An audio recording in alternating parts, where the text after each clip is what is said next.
جب نبی مکرم صلی اللہ علیہ وآلہ وسلم مدینۃ المنورہ میں تشریف لائے تو اس وقت کے جو مجموعی حالات تھے ان مجموعی حالات میں تین قسم کی مختلف قومیں آباد تھیں۔ ایک تو تھے مسلمان کہ جن میں ایک طرف مہاجرین تھے اور ساتھ ان کے دوسری طرف انصار تھے، اور دوسری قوم جو آباد تھی وہ مشرکین تھے، اور تیسری قوم جو آباد تھی وہ یہودیوں کے مختلف قبائل تھے۔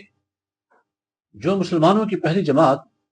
مہاجرین جو ہجرت فرما کر مدینۃ المنورہ تشریف لائے تھے، ان کو مختلف چیلنجز درپیش تھے، اور بنیادی المیہ یہ تھا کہ وہ اپنا سب کچھ چھوڑ کر اپنے بیوی بچے مال دولت جائیداد زمین گھر بھار یار دوست احباب سب کچھ اللہ سبحانہ وتعالیٰ کی رضا کے لیے چھوڑ چھاڑ کر وہ تن تنہا صرف اللہ سبحانہ وتعالیٰ کی آس امید اور یقین لیے وہ مدینۃ المنورہ تشریف لائے تھے۔ اور دوسرے انصار تھے کہ جنہوں نے مہاجرین کو خوش آمدید کہا، وہ صحابہ انصار صحابہ کہ جنہوں نے اپنی ساری دولت، جو خاص کر امیر صحابہ تھے انصار میں سے، انہوں نے اپنا سارے کا سارا سامان مسلمانوں کے سامنے پیش کر دیا، اور جو جس انصار کا یعنی کہ جو مہاجر جس انصاری کا بھائی بنا تھا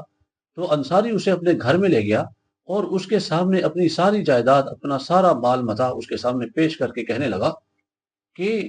برابری کا حصہ ہے، تم میرے بھائی ہو، اسلامی بھائی ہو، تمہیں جو چاہیے جیسے چاہیے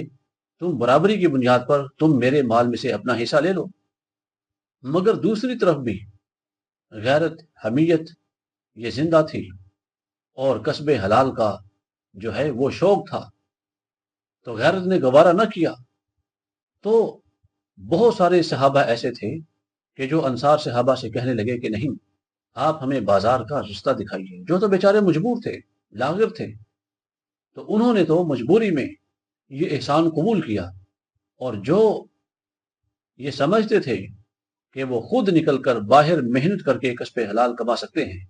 انہوں نے معذرت کی، اور وہ خود سے وہ مہاجرین مدینۃ المنورہ میں تشریف لا کر وہ خود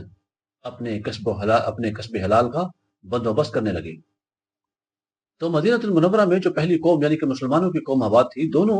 مہاجرین اور انصار کو ایک تو معاشی چیلنج درپیش تھا، اور دوسرا اپنے تشخص کی بقا، یعنی کہ ایک نئی آئیڈینٹی، ایک نیا اسلامی تشخص، نہ صرف یہ کہ اس کی بقا بلکہ اس کی ترویج بھی کرنا۔